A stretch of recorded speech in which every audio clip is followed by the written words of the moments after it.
I'm Matt Asher, and you found The Filter on YKYZ.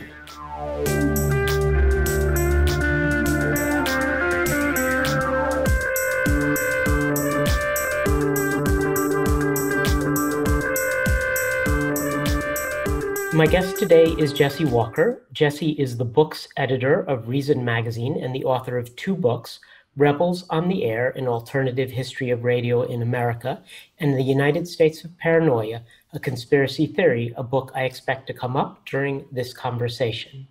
I first met Jesse almost 25 years ago at Liberty Magazine, located in scenic and lovely Port Townsend, Washington. Jesse, welcome to The Filter. Thank you for having me. It's great to have you here. I'm sure we'll go into lots of specifics in this conversation, and I want to get to those specifics.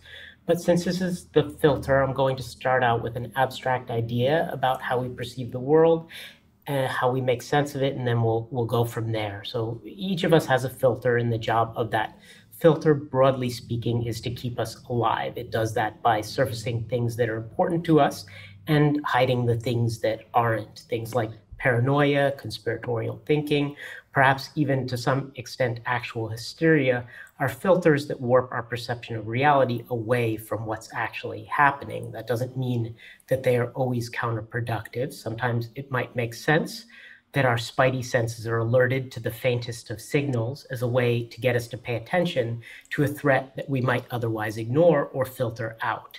There also might be game theoretic advantages to this kind of thinking, which is something I want to get into.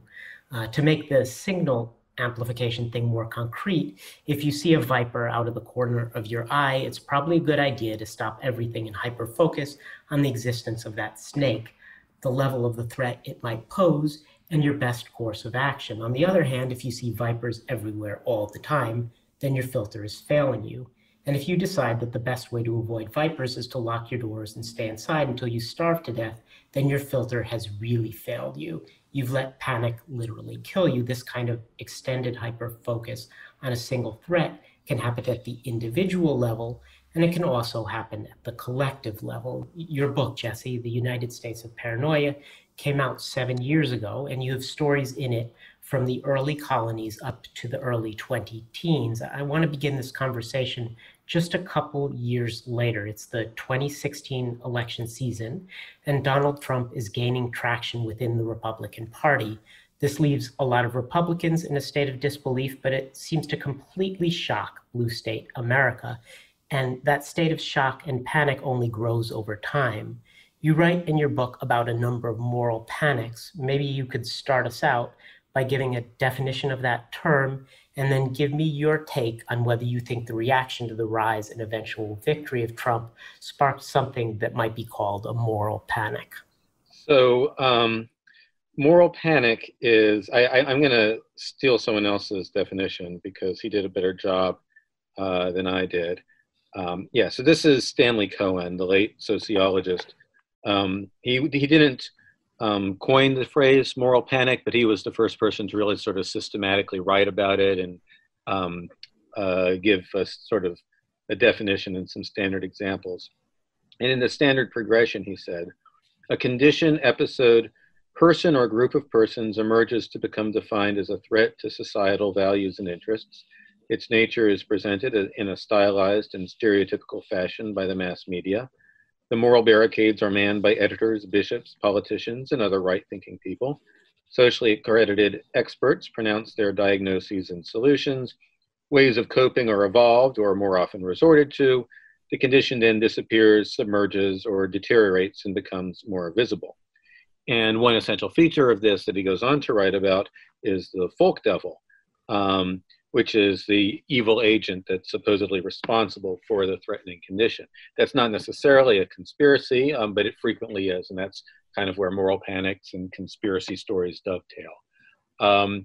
And having answered or outsourced my answer to the first half of your question, I have forgotten the second half. It was about Trump and moral panics. But do you see the rise of Trump and the reaction both from the Republicans, but maybe even more so from Democrats, from blue state America, to the rise and eventual election of Trump as a kind of moral panic? I wouldn't phrase it that way, just because a key part of, let me back up. A key part of the moral panic is the element of exaggeration.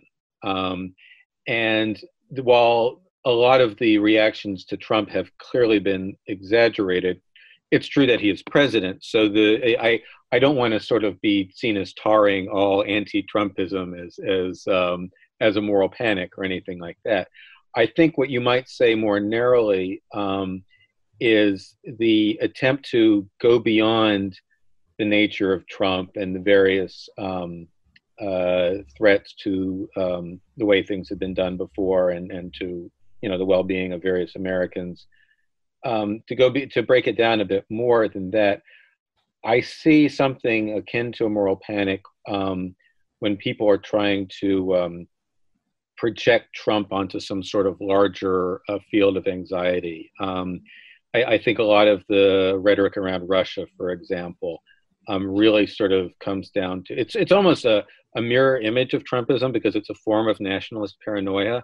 You are taking the parts of American society that you don't want to deal with, or you don't want to really you don't want to face the idea of political persuasion and that sort of thing as a way to get around it, and to, if you can project that onto some alien other, a group of foreign conspirators, that's a way that a lot of people sort of mentally adjusted to this, and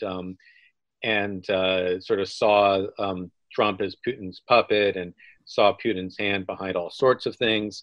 When I don't think that Russia is the reason that Trump was elected, and I think I don't think Trump can really control himself, let alone be controlled by someone else. So in that sense, yeah, and of course, a lot of other people don't. They're more than willing to fear and distrust their fellow countrymen, and they aren't either instead of the Russia thing or in conjunction with it.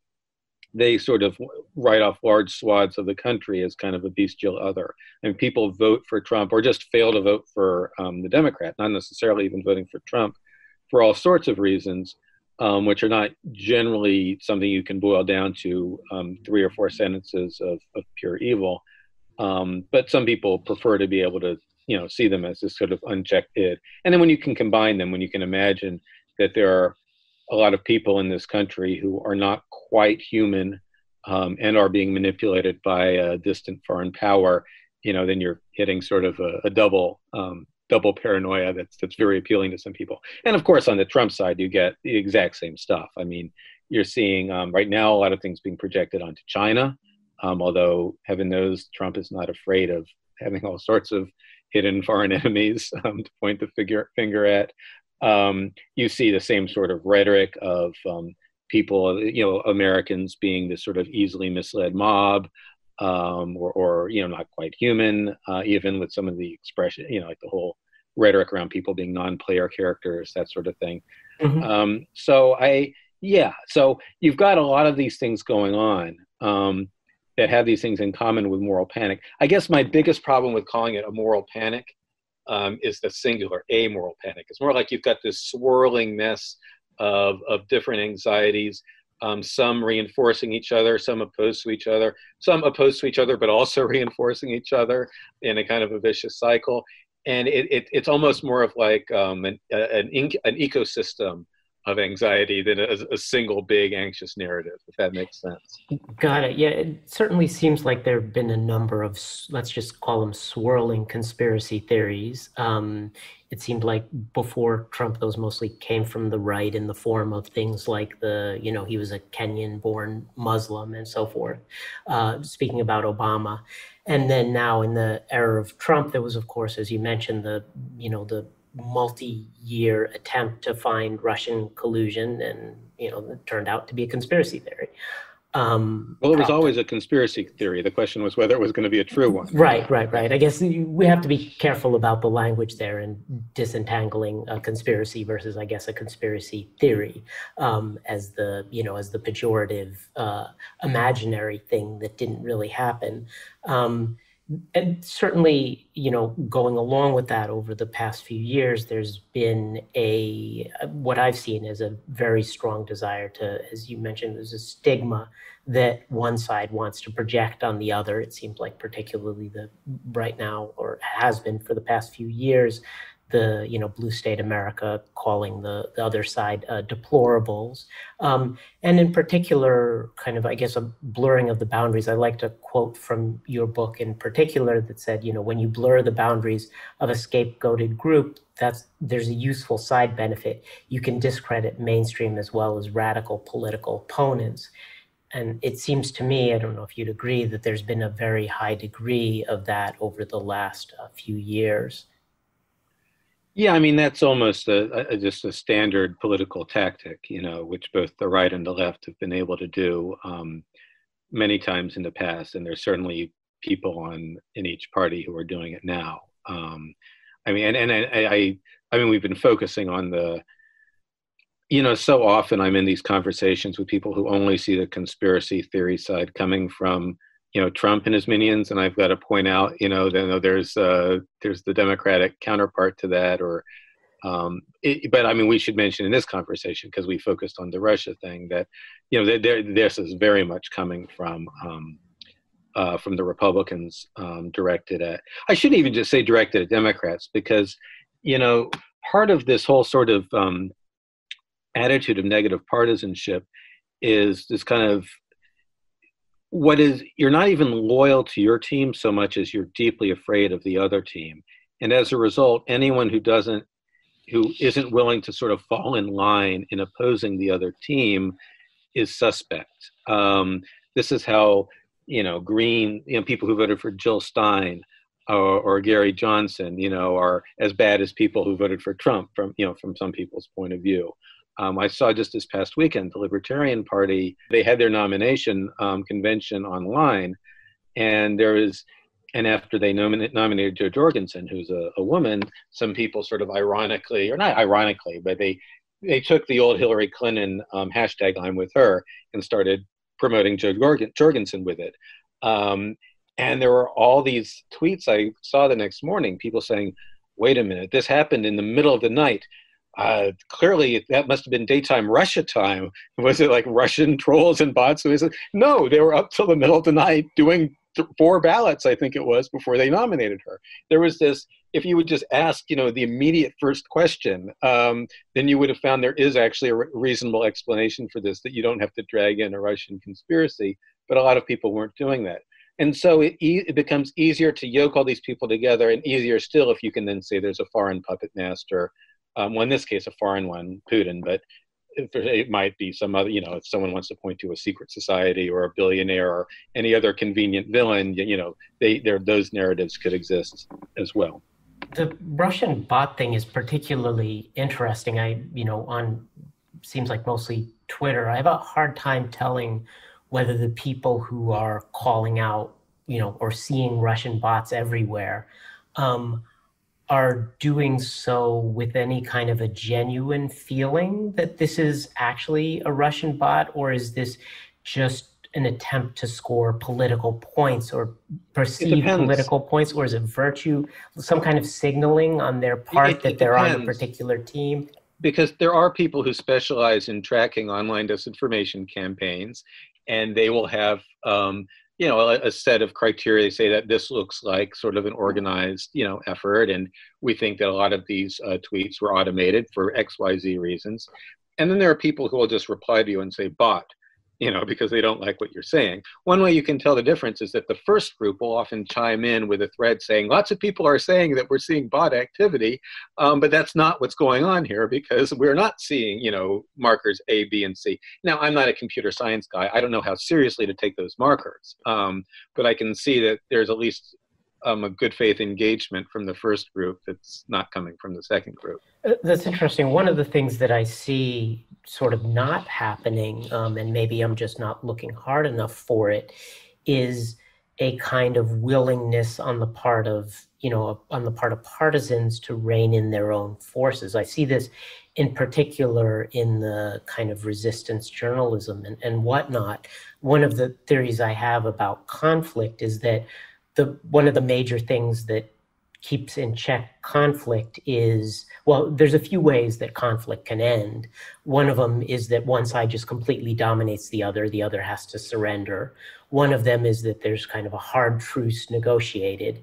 And then in ongoing conflicts, the kind of things that seem to keep them in check, as far as I can tell, are internal enforcement. You see this in particular in things like sports, where a person on a team might have an opportunity to, break the kneecap of someone else on the other team, but they don't do that, even though it might be advantageous. They might get away with it, or they might get some small penalty, but they don't do that because their own teammates would attack them. Their own teammates would, hold them back because they know that the other team might retaliate and break their legs, right?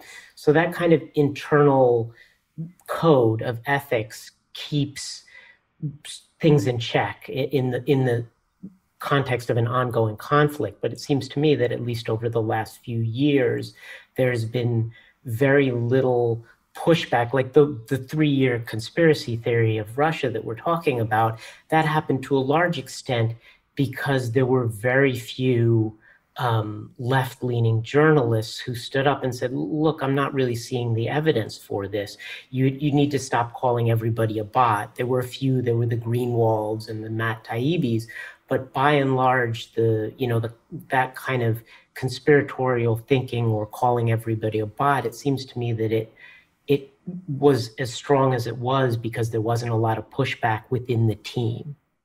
Yeah, so I mean, one dynamic there was that those folks did not see Glenn Greenwald or Michael Tracy or Matt Taibbi as being on their team. They saw them as being, I mean, in some cases pro-Sanders, but even in the cases that they weren't, as coming from another part of the left. And those people certainly did not see themselves on Hillary Clinton's team. Some of them voted for Clinton. I mean, like I said, she's the lesser evil, but whatever. I don't want Donald Trump to be president, but they were really harshly critical of her. Now, there were people, I mean, certainly, and this might just come down to, I think a lot of this plays out on social media. So, also, like who you follow on Twitter and so on.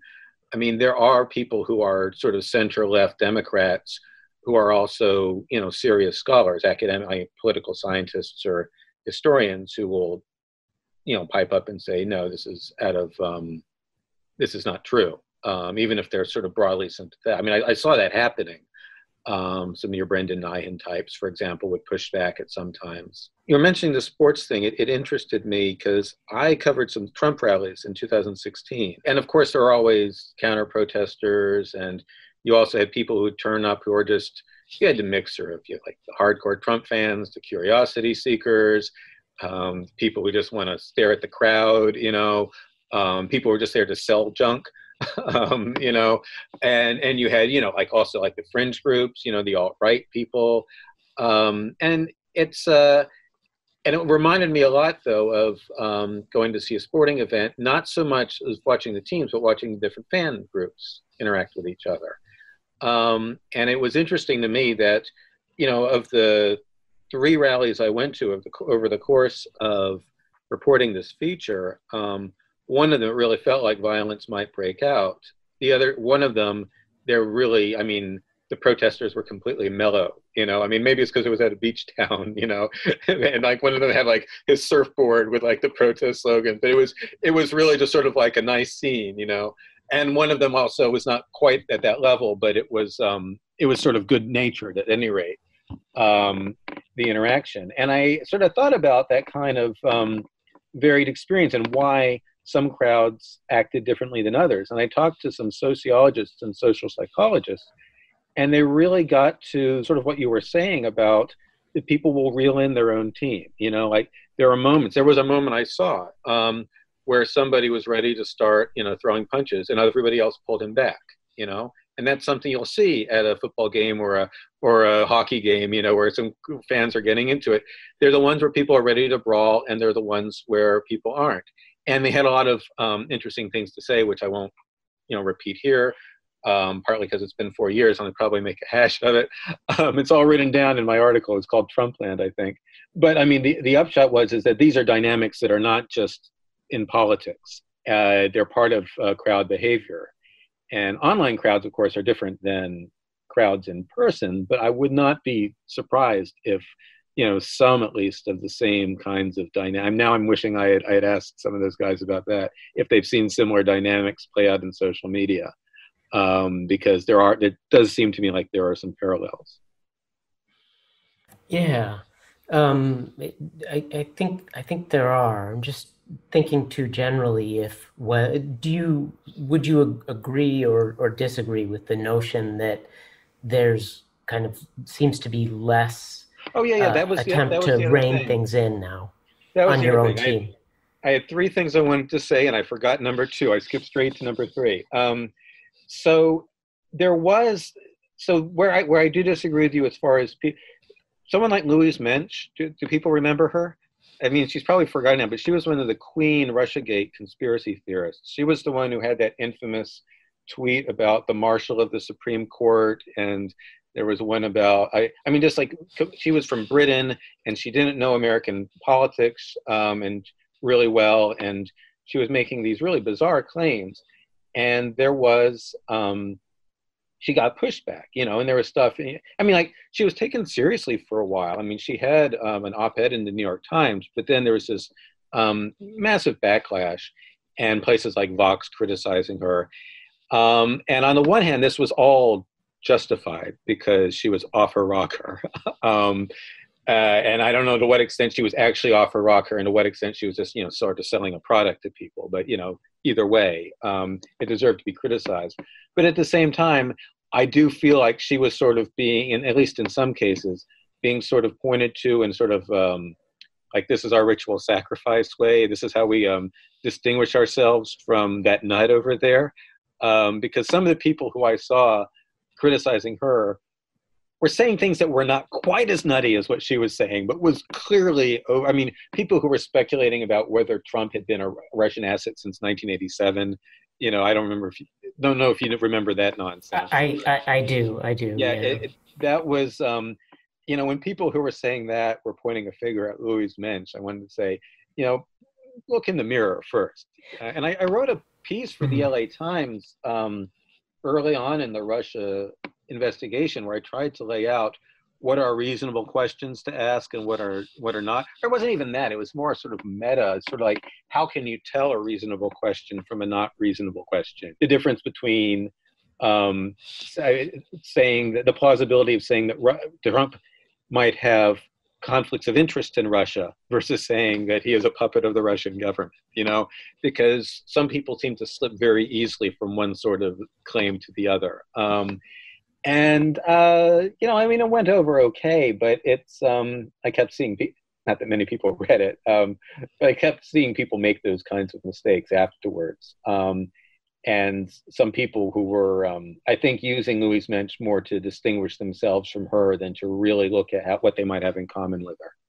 But did they separate themselves from Mata, who essentially rode the conspiracy theory as hard as she could the Yeah, whole right. I mean, time that's till the the thing is that, bitter end, right? right. I mean, that's the, they didn't separate themselves from, well, I mean, some might have. I don't want to point with a broad brush, thousands of people. Um, and even some people like Sarah Kendzior, who I'm told did some really good journalism before Trump became president, but her stuff about Trump, I think, has been kind of over the top a lot, in terms of like the conspiratorial, not the criticisms. I mean, he's bad, but I mean, so the conspiratorial takes on her.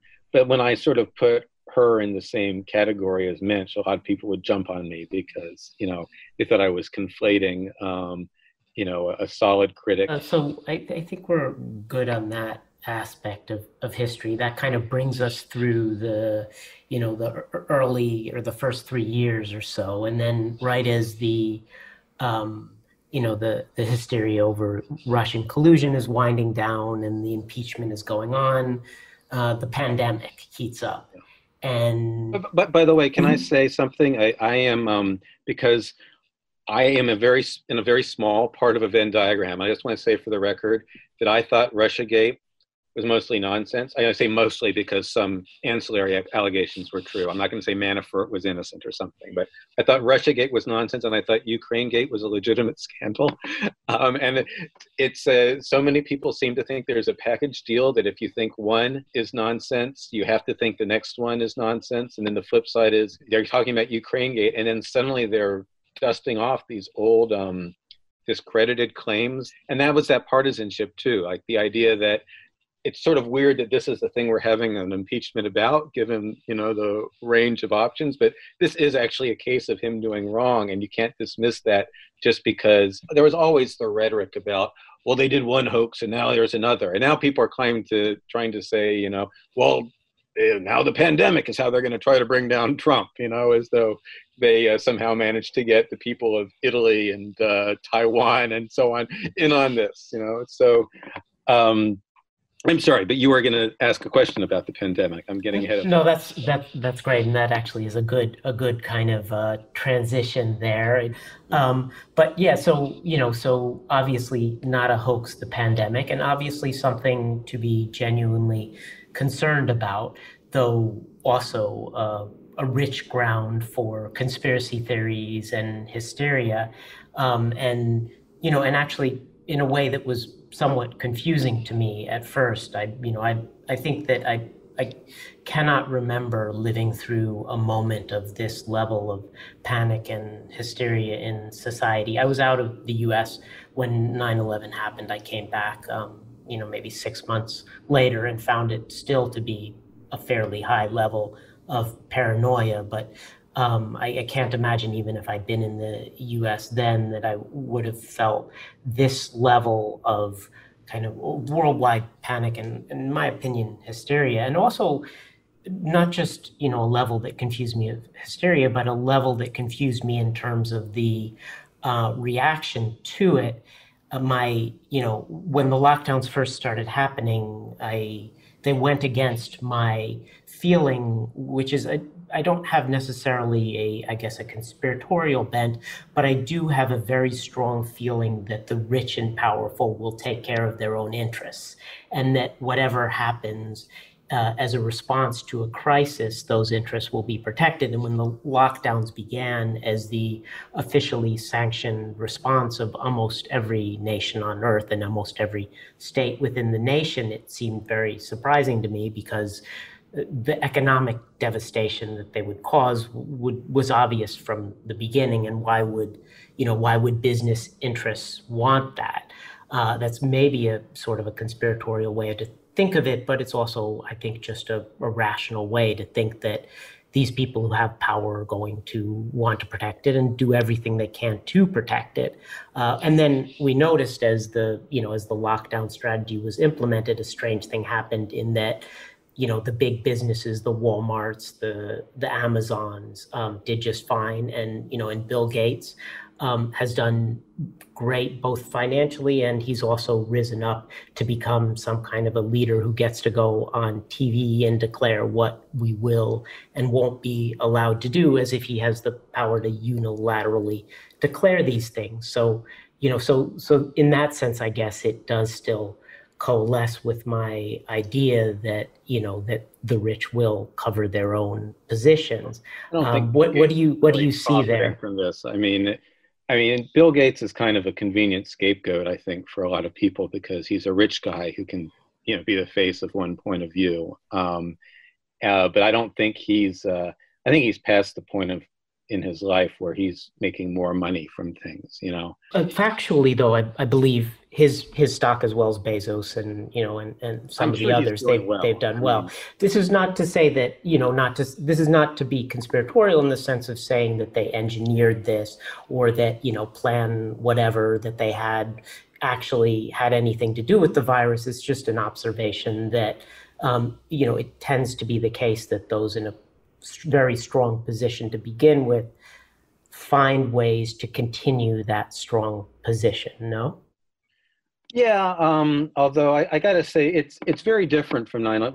Were you in Bolivia when 9/11 happened? That's correct. Yeah. So with 9/11, there was, I'm not a 9/11 truther. I don't think the evidence is there, but I understood why people why people would say, look who benefits and all, because there was an event and then immediately there was a group of things that people had ready to go, as opportunistically, but there was the stuff that the Justice Department always wants, and it was in the Patriot Act. The people who always wanted to invade Iraq were already talking about invading Iraq, and it's not been like that with COVID-19. It's the reaction among people in power has been really haphazard and zigzaggy.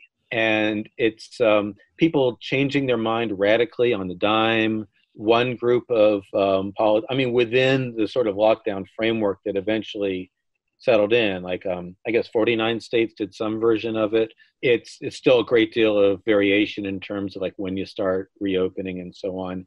And really, I had the feeling of people kind of playing catch up a lot. As always, folks who want to benefit in one way or another, found ways to glom onto this, which is why every lobbyist, when the CARES Act was being written, was saying, oh, well, this is when we really need subsidies for the underpants industry or whatever, it would be added to that or trying to get it added. So that sort of thing was going on, but it was not the kind of feeling of 9/11 where the people who were in the most powerful positions in Washington, D.C. sort of had ideas about what they wanted to get out of this crisis. And of course, the fact that we have a president who's been of two minds about everything doesn't help that.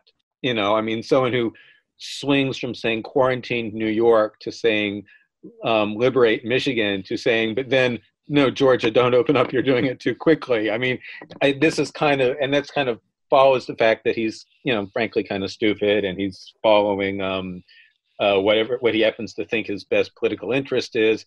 And he's obviously, scared of losing the election because of mass disease, but also scared of losing it because of mass economic loss. But I think that it's not just him. Look at New York State. Look at how de Blasio, turned radically on a dime. We didn't just have states bidding against each other for ventilators and PPEs, but you had the feds then seizing it and trying to, redistributing it to who knows where, it was just a lot of the left hand and the right hand not really working in concert with each other. People kind of settling on the lockdowns, even with that. The great paradox of the lockdowns, well, there's two big paradoxes of the lockdowns. One is that the same public health concerns that lead people to want to socially distance and not do certain sorts of business are also good reasons to not be putting more people in jail. Jails and prisons have been hot spots. A lot of them have been releasing prisoners who had nonviolent offenses, or they're elderly and their offenses were long ago. It doesn't make much sense to be doing that and at the same time be putting lockdown scofflaws who are nonviolent into jail. And even if you're not putting them in jail, just arresting them, doing a citation, brings cops into close contact. And there have been a lot, some police forces like in New York and Detroit were hit really hard by the virus. Even just finding people kind of goes up with difficulty against another sort of recent impetus, which is kind of wanting to suspend people's debts for a bit while they're being asked not to work, loading them down. It's so, on the one hand, this feels like an incredibly intrusive statist act. And there have been times when there have been, really abusive police actions, in the name of enforcing it. But at the same time, it's about at least 75% unenforceable and is mostly driven by voluntary compliance, because you can't, if you send in the cops to break up a mass worship service, you're going to just spread a virus further. And there's an understanding of that. That's why most of the really bad abuses have been with like one sort of power tripping cop, bothering a couple people on the street, not so much, sending in the gendarmes with clubs to knock people down. And in fact, when you look at, to the extent that we have reliable data for social distancing, and obviously a lot of this has to do with trying to work things out by where people's phones are in relation to one another and that sort of thing. People were staying home before the lockdowns began. By a couple of weeks. The social distancing has not been driven by these lockdowns. I think they've had some effects on the margin maybe, but at the same time, I don't know how that balances against the extent that you're spreading it further through cops not social distancing and things like that. So the good news side of that is that the lockdowns, or at least the sort of coercive, punitive approach to shutting things down, weren't necessarily necessary for social distancing. The bad news side of that is that ending them doesn't necessarily mean you get the economic growth again, because if people were staying home on their own. No, it certainly doesn't mean that it's going to come back right Yeah. away, but I mean, you there's a begin good to have argument to be made pockets. that Mhm. lockdowns make it hard for businesses to adjust to things on their own, because now they have to ask permission to reopen instead of just having like a simple sort of, all right, see what you can do with it. I mean, this whole sorting into essential and non-essential businesses, that sort of stuff obviously makes things worse. But I mean, it's telling. So I think that in itself is a good argument against the punitive approach to social distancing. But it's telling that Sweden is also in an economic crisis right now, and Georgia, which opened up. I don't know, were they the first ones to start reopening? They were close. They were one of the first, and not to kind of front run you there, but they are starting to see a large uptake in tourists booking flights there and those kind of things. So I think that there'll be strong green shoots for the places that open up the first, because people will want to move there. And you can even see that on, I guess this is the value of federalism in terms of people talking about wanting to move to Texas, because they've shown that they're more willing to open back up first. It'll be interesting to watch, because to my surprise, new unemployment claims went up pretty sharply, or continued to, in Georgia after the reopening began. I mean, I'm hoping Would that not just be a lagged I'm indicator hoping and it's that. whatever? Yeah.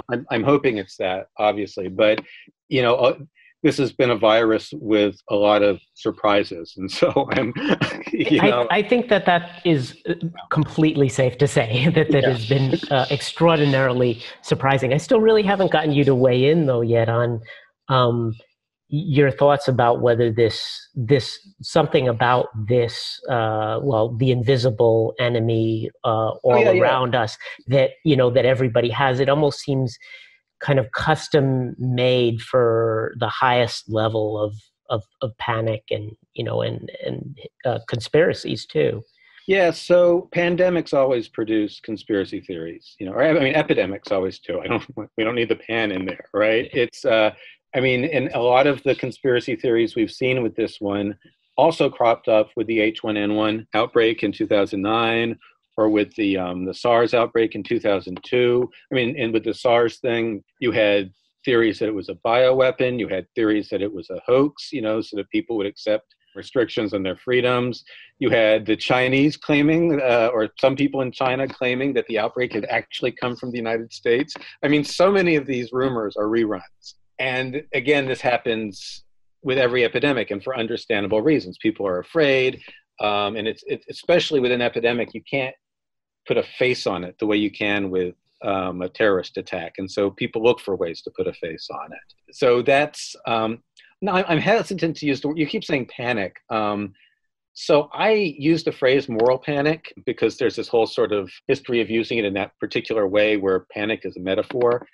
But I'm also kind of into this disaster sociology idea that actual panic, what we think of like the flight or fright, you know what I'm trying to say, reaction and so on, is really rare in big disasters, and that cooperative behavior is the norm, and that a lot of what gets described as panic is really just people trying to adjust to circumstances with limited or contradictory information and do the best they can.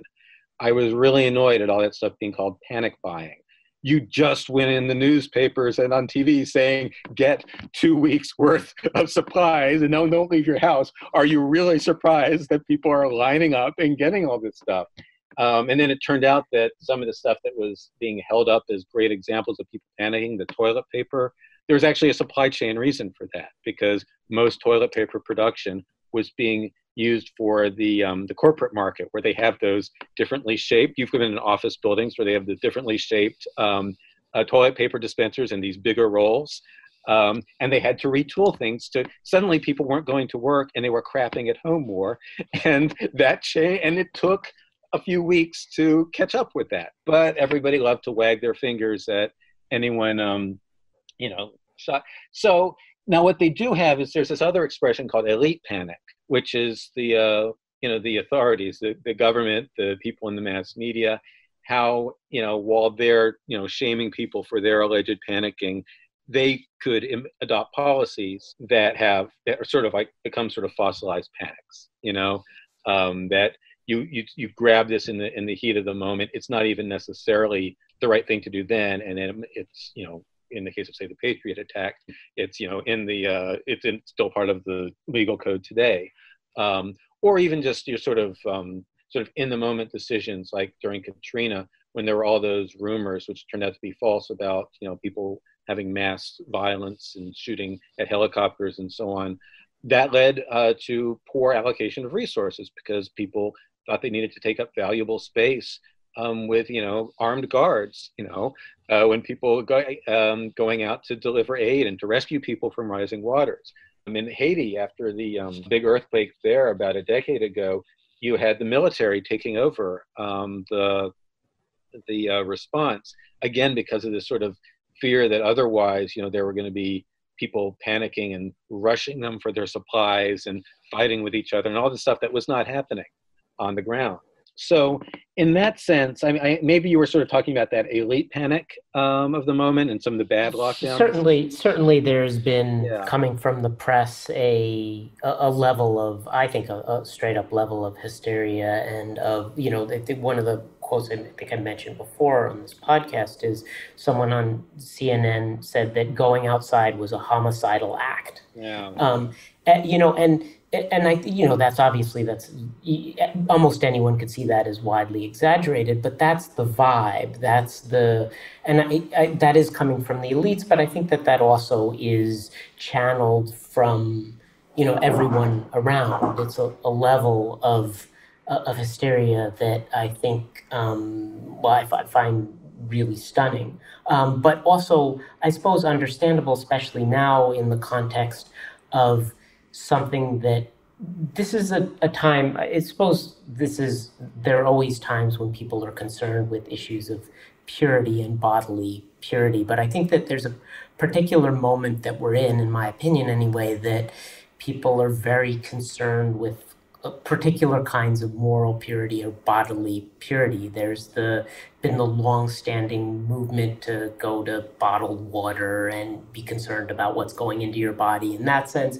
And then on the other hand, the other side, though they don't always fall into those neat categories, there's a concern about people literally injecting things into your body in the form of forced vaccination. So, a desire to keep your body safe from an enemy that would inject a dangerous substance into it. And of course, the virus itself being a legitimate dangerous thing that could come inside your body.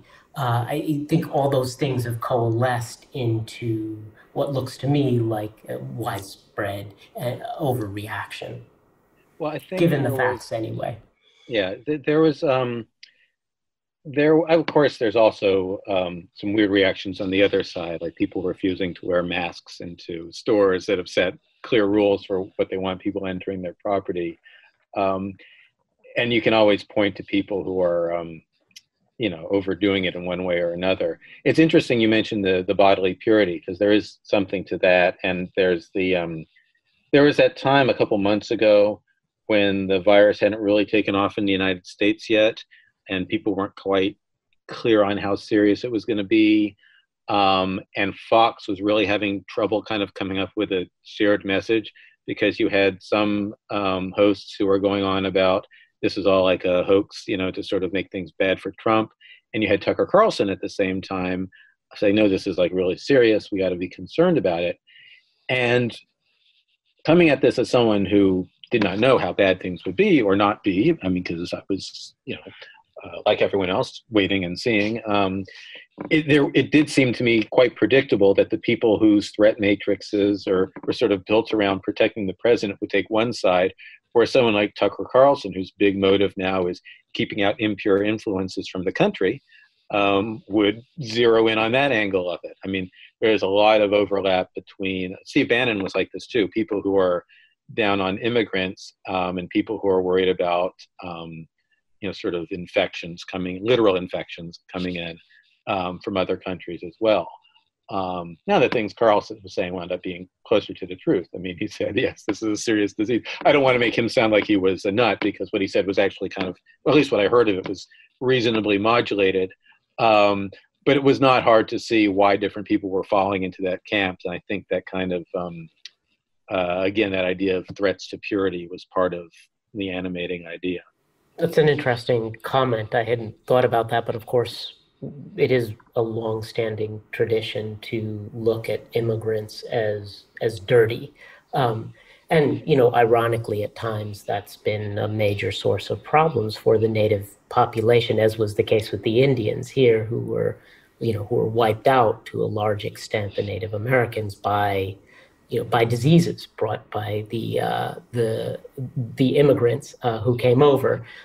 So both a longstanding tradition that has an element of, I guess, paranoia about the other, and also sometimes rooted in a reality, certainly a reality that you wouldn't want people flying from Wuhan into the U.S.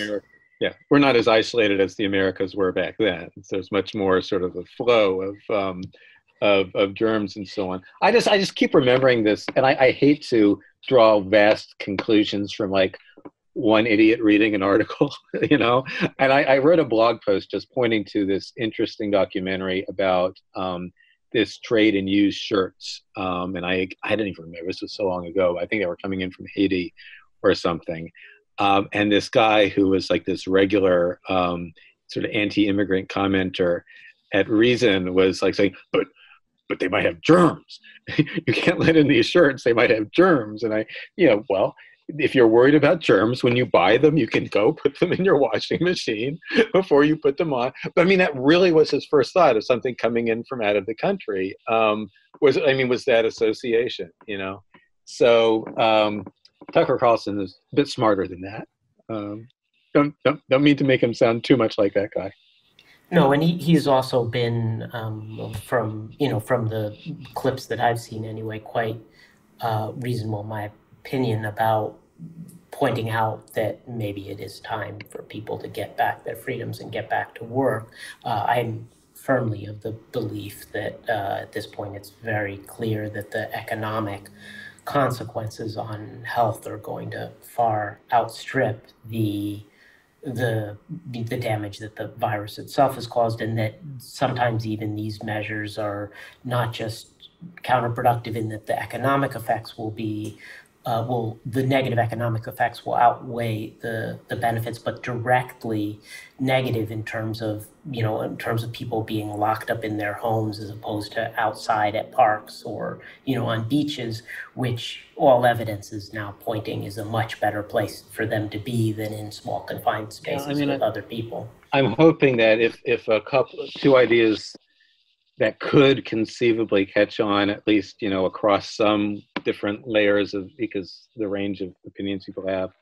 One is this sort of awareness that outside is not inside, and that the risk of transmission is much less when you're outside than when you're inside, and the things like shutting down the beaches. I can understand people being concerned about narrow boardwalks or some specific structures, on beaches, but even then, that's not the sort of risk you have like in a supermarket aisle, And then the other is how much of the transmission is happening in total institutions. The old Irving Goffman expression for these. I mentioned jails before, but it's not just jails. Nursing homes are a big one. A lot of the discourse around nursing homes has just been around the fact that older people are really diseased people, which older people are more likely to be diseased or more at risk. But it's so much of it has actually been, no, there are particular measures you can put in place in nursing homes that sometimes were not put in place. And in fact, in New York, you had nursing homes being forced to take in COVID patients, which was disastrous.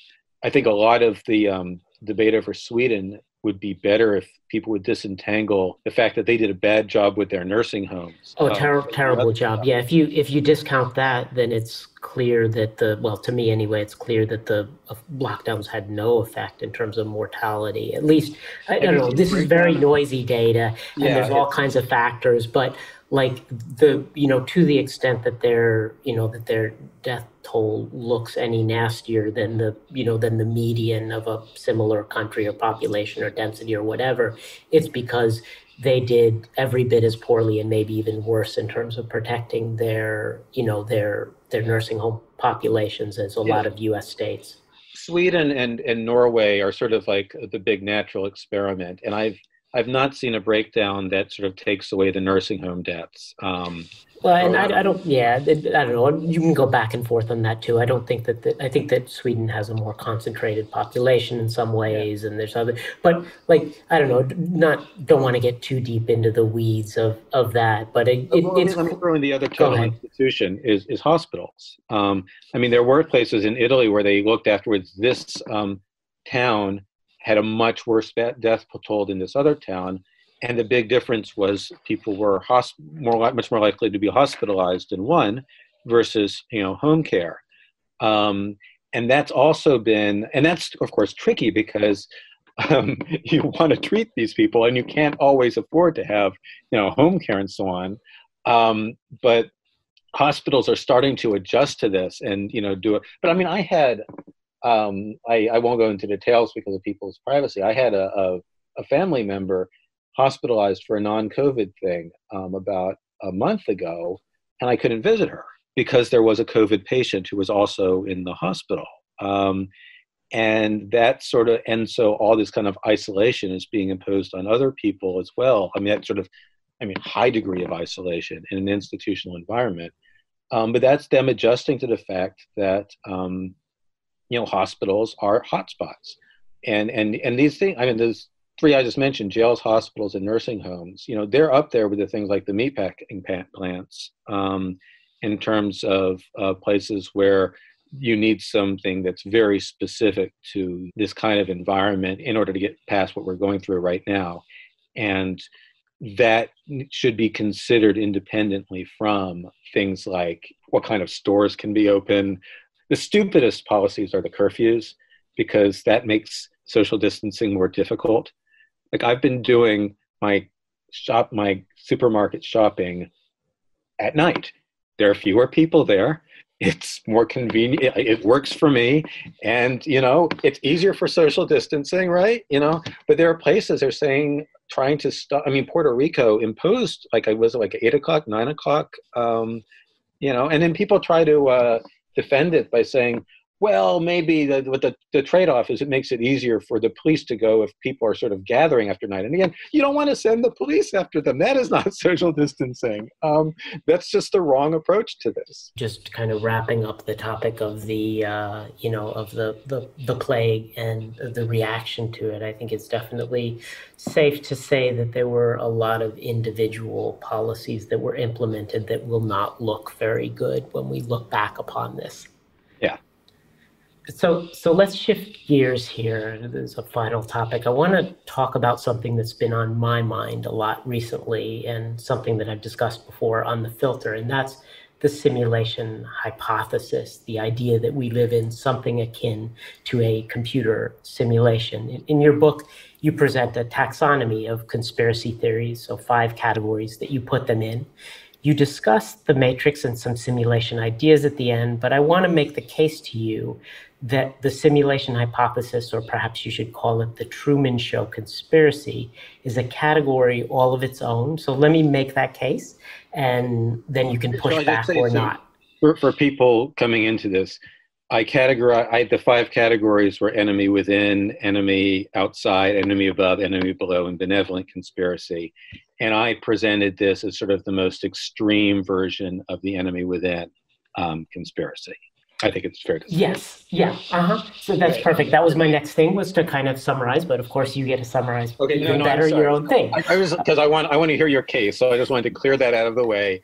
And now you tell me your. Right. So my take on this is the following. So one way to think about the categories that you present is that each one of them leads to a particular kind of paranoia and strategy. So if the problem is the enemy above, like the Rockefellers, then to combat them, you expose how they're pulling the strings and you try to cut those strings. You chop off the arms of the octopus, and mixing metaphors, you hope it isn't a hydra, right?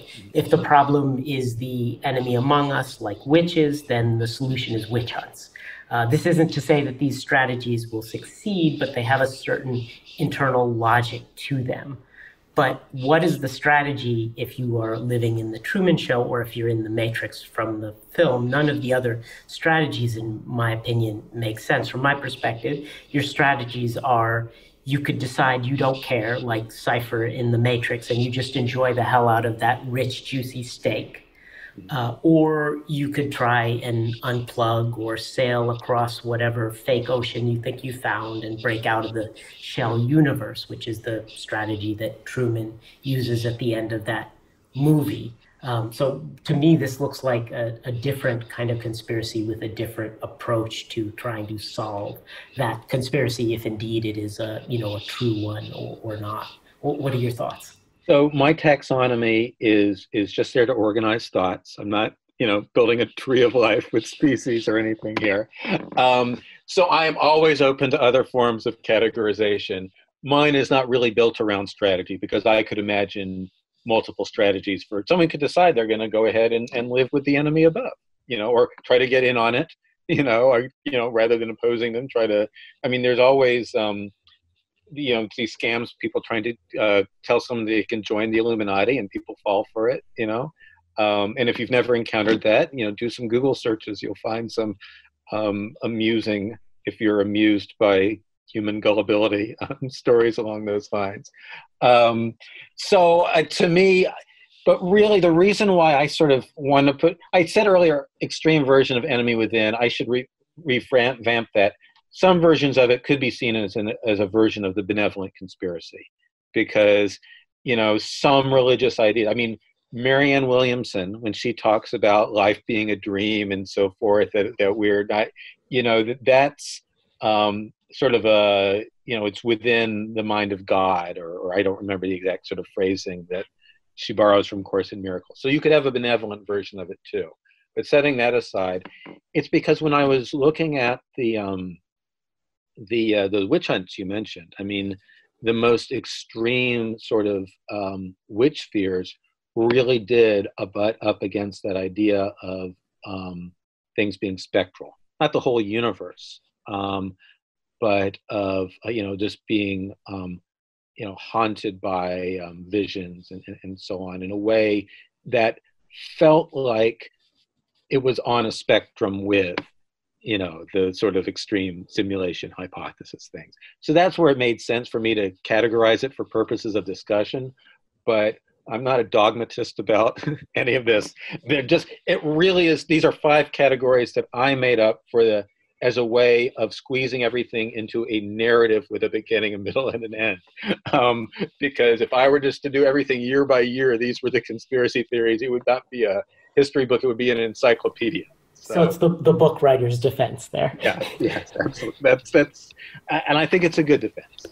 I actually, it's an interesting take. I don't necessarily disagree with that, though. I do see a distinction there in some ways between the extreme enemy within and the idea that you're in some kind of a made up universe, whether that's been constructed specifically for you, or that is something that is created by something akin to a god that has built this thing, or a game where you're wandering around and there are NPCs or whatever around you, and how you react to that is going to be informed by whether you see this as real human beings who have sold their souls to the devil, or or you are trapped in the show. And from what I understand, that that kind of, specifically the sort of Truman Show